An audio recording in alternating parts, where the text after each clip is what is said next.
Hi, everybody. I'm Jennifer Tryon. Thank you so much for tuning in. We are going to, it's getting easy, you guys. We're getting little tiny little blocks and some real basics here. So you're going to fly through today's lesson, block 17, flying geese.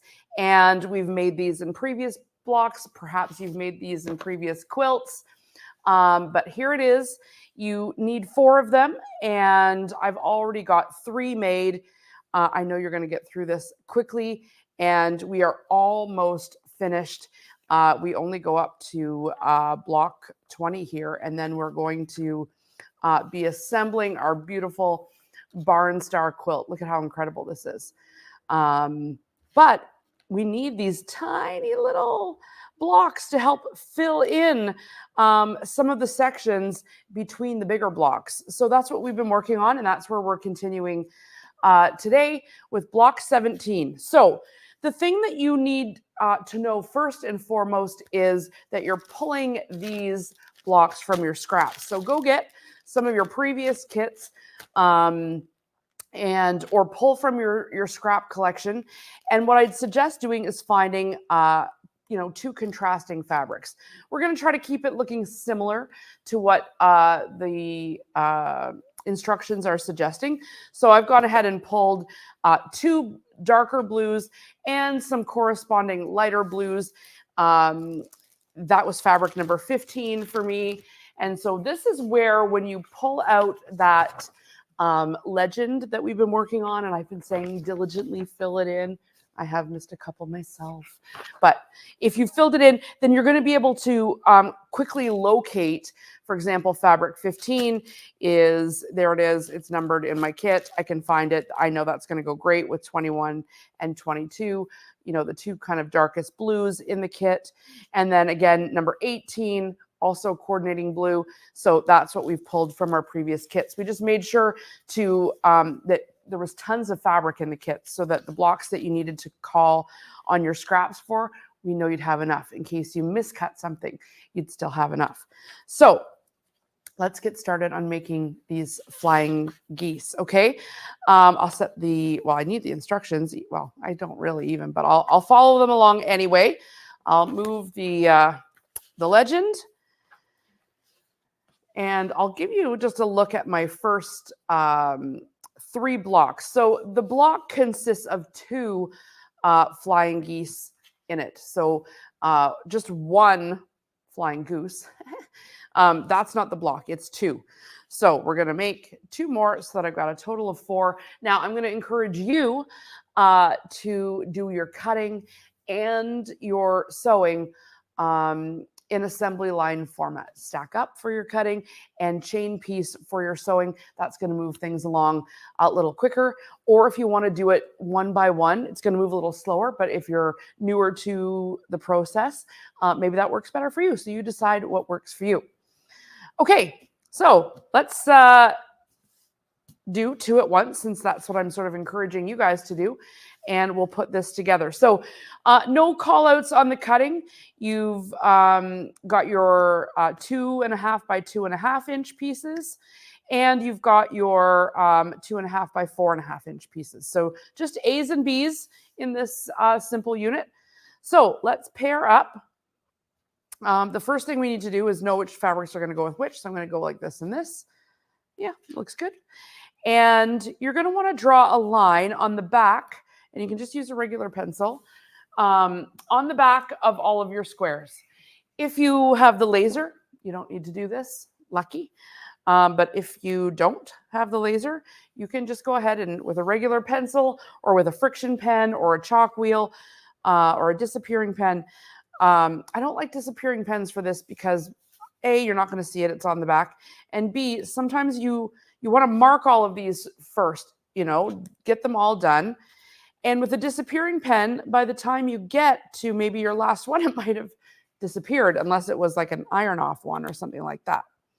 So I tend to use my sewing pencils and my chalk and things like that for things that I know I need to dust away when I don't want to use that valuable resource. For regular stuff like this that you're never going to see it anyway, pencil. Okay, here we go.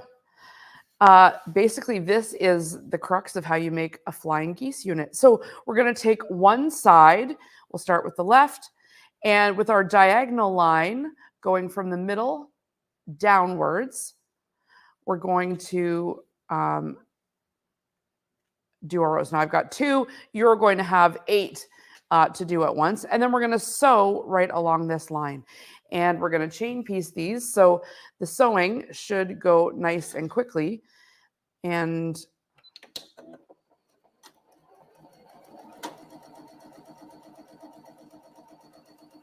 okay, next one. You notice I did not cut the thread. I just lifted the presser foot. And if you have a machine like I'm using here, the nice Janome M8, you can program it with just a press of a button to lift the presser foot up automatically when you stop sewing. And that's perfect for chain piecing because it'll, well, like you say, it just lifts it right up. I did have my little scissors here. I'm sure I've got something somewhere. Well, these aren't very little, but I'm using them. All right. So make sure we're good. Now, before I trim the waist side of my triangle here, I always give it a flip up just to make sure that I'm actually squaring off the edge. Because if it's too slanted down or too, if it's not straight along the edge, you're not really getting a great flying geese unit. So take a second to fold it up. If it looks good, you can give it a little finger press, but don't trim it until you know it's not kind of sagging down. All right, both of those look pretty good. So I'm going to take my ruler and my rotary cutter and a 1/4 inch away from that stitched line, we can trim off. And remember, we're saving all of these for some grand project in the future. But I'm sewing them as I go so that they're already made into little half square triangles. I'll just leave that. So that one's done. Cut this one. So you can cut all of yours at once. Oh, I can feel I need a new blade here. I don't know why I leave it so long. A new blade is like a hot knife through butter. Okay.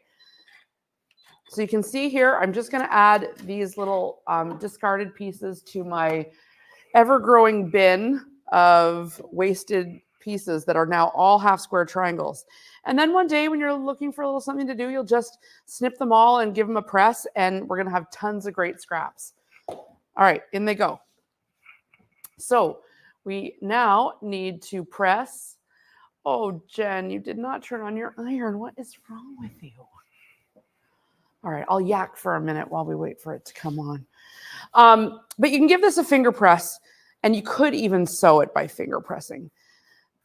That's not too bad. If you give it a good finger press, or if you have the little roller, which I do around here somewhere, have the little roller, that's even better than your finger.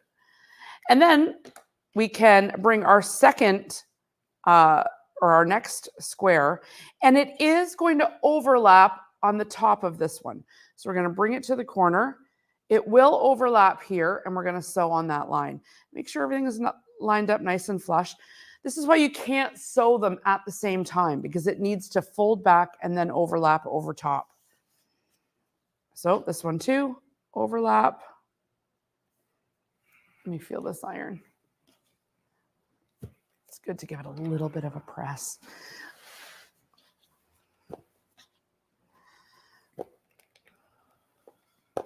Okay. Okay, and now I'm going to just sew right on that line, both one after the next.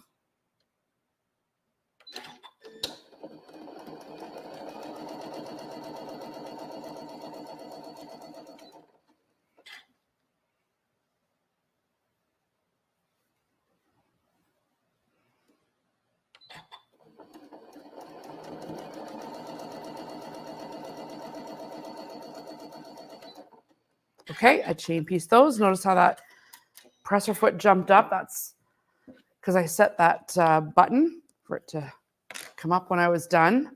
Okay, again, I'm going to test. Does it look square? Pretty good. I see a little bit of blue peeping at the top there. That's just bad sewing. But it's not the end of the world. We do have a little bit we can trim, so that's okay as long as it looks fairly good. It's not like dipping down low. I see a little whisper of it, but it's okay. All right, I can cut that end off. 1/4 inch away.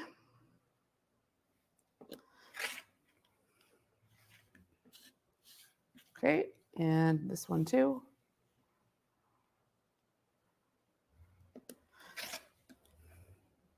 And I'm going to sew those up.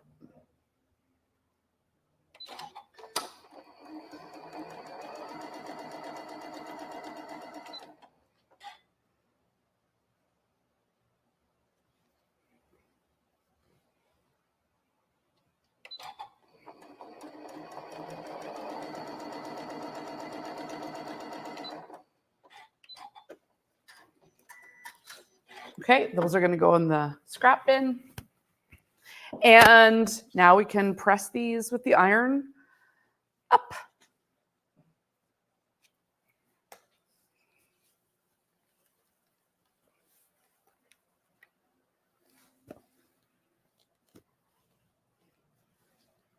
If you've got the tailor's clapper here, you could leave the wood on there. Did I bring mine up? I didn't bring it up today. Okay, there we go. And then what you're going to do is just put the two together. Doesn't really matter which way it goes. So we're going to go right sides together. No nesting. And we're just going to sew 1/4 inch right across here.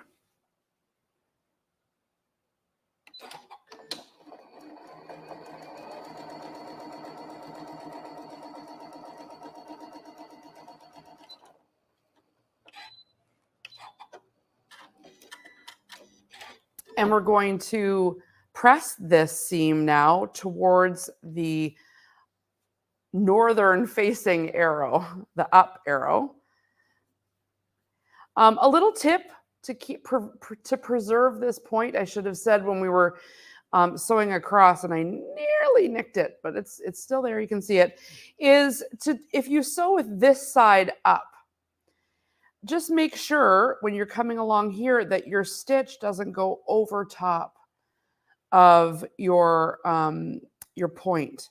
And then that's the way to preserve your point if you're having trouble with nicking your points off.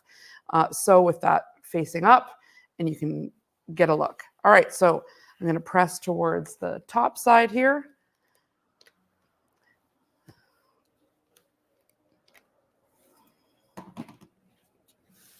And then this unit should measure 4.5 by 4.5.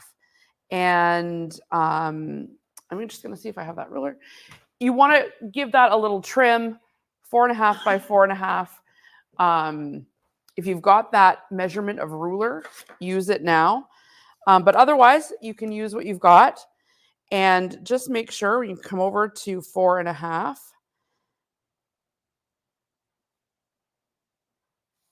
And see where it falls.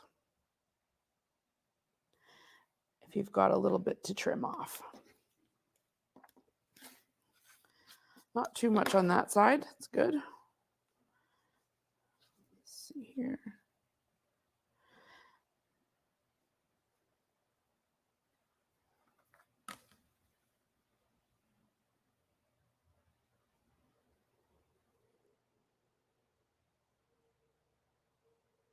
Four and a half.